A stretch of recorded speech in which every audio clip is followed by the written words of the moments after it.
compliqué. Déjà, c'était quoi le concept? Alors, le concept, c'était de présenter 4 workshops différents dans en fait un seul plan, sans faire de cut.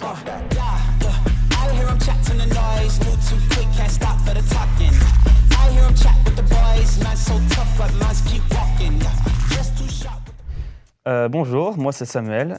Cette année, pendant le Digital Event, j'étais en team vidéo et plus particulièrement dans la team teaser. Et je suis Brice Blanc-L'Œil, intervenant à l'ESD en vidéo, et j'ai accompagné Samuel notamment sur le projet Teaser. Aujourd'hui, on va parler d'un plan en particulier du teaser, un plan séquence qu'on a préparé pendant au moins une journée et qu'on a tourné pendant facilement 1h30. C'est un plan compliqué à faire, autant dans l'organisation que dans l'exécution. Ok, bah écoute, je te propose de lancer le making-of et on va pouvoir commenter en même temps. Donc, pourquoi c'était compliqué? Déjà, c'était quoi le concept? Alors, le concept, c'était de présenter 4 workshops différents dans en fait un seul plan, sans faire de cut. En fait, le principe, c'est forcément quand le décor n'est pas dans le champ de la caméra, le but était de le changer rapidement, parce que moi, je tournais sur moi-même, donc pour que quand je reviens sur le décor, qu'il ait changé. Et il n'y avait pas que le décor qui changeait, il y avait aussi d'ailleurs toute l'ambiance lumineuse. Ok, donc on voit non seulement le décor, mais il y a aussi les acteurs qui vont aller dans le plan suivant s'installer.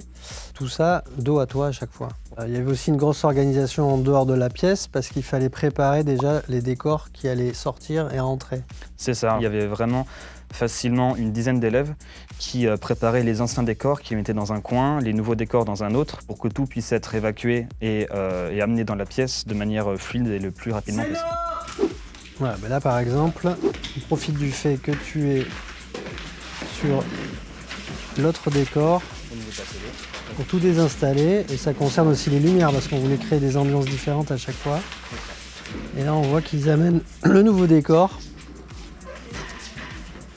Donc là le problème c'est que s'il y a une personne qui oublie un truc... C'est mort, il faut tout recommencer et depuis le début en plus. On recommence absolument tout.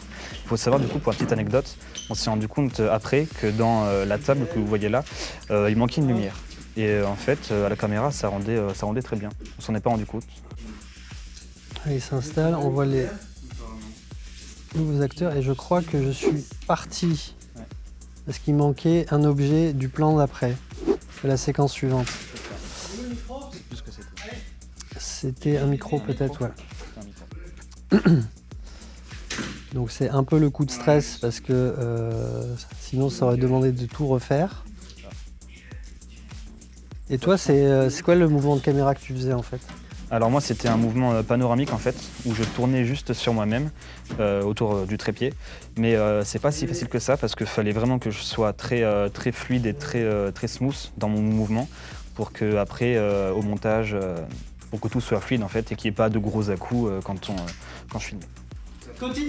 Bon, par contre, l'avantage, c'est que vu qu'on gardait pas le son, on pouvait déjà faire du bruit et surtout communiquer avec l'extérieur. Et là, d'ailleurs, il y a un petit détail, c'est qu'on a mis plusieurs horloges avec des heures différentes pour montrer que le temps passait. Je crois qu'on était combien en tout à travailler? En tout, on était facilement une bonne dizaine, je dirais presque une quinzaine de personnes à travailler sur vraiment ce plan-là en particulier. Voilà, entre les acteurs et les personnes qui devaient installer le décor. Préparer, c'est ça. Il faut savoir aussi que les acteurs qui jouent sur chaque scène aidaient aussi dans le fait de sortir les décors.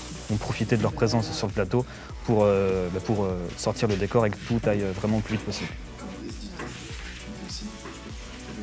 Et finalement, on n'a pas fait tant de prises que ça. Non, ça va. Alors de tête, je pense qu'on a dû en faire 6, quelque chose comme ça. Mais le problème, c'est que chaque prise, c'était 5 minutes de rush. Donc ça prend vite beaucoup de temps.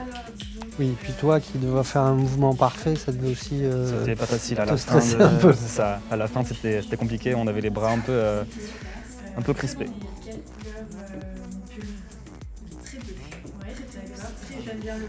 On le voit d'ailleurs, même dans les détails, on voit par exemple là accroupi justement à la lumière bleue pour pas faire d'ombre, pour pas qu'on voit que tu es là. Et on finit sur Carla qui en fait, elle, c'est la seule qui est restée sur tous les plans.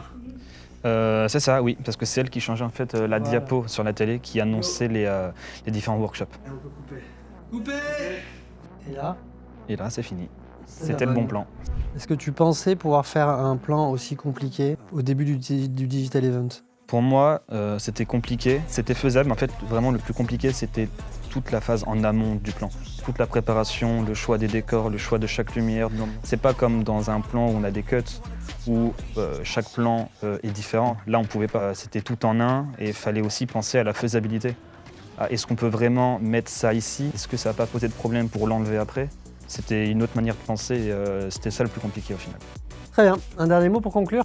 Oui, je voudrais remercier toutes les personnes de mon groupe, donc Emma, Romain, Héloïse, Clarisse, Carla et Serena, avec qui on a fait tout ça, et puis aussi tous nos acteurs et toutes les personnes qui nous ont aidés à installer et désinstaller tous les décors. Et Brice aussi, qui nous a beaucoup aidés sur beaucoup de choses. C'est une fin de tournage, let's go! Ouais! Bravo! Wouhou!